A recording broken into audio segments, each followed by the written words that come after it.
កម្លាំងសាមគ្គីជាលទ្ធិប្រជាធិបតេយ្យនៃប្រទេសកម្ពុជាកម្ពុជា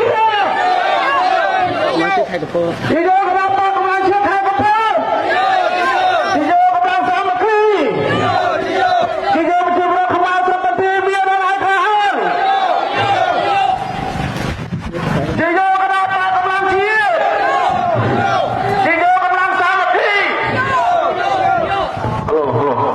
បាទសូមបត់ចូលបាទបាទខាងនោះវិញ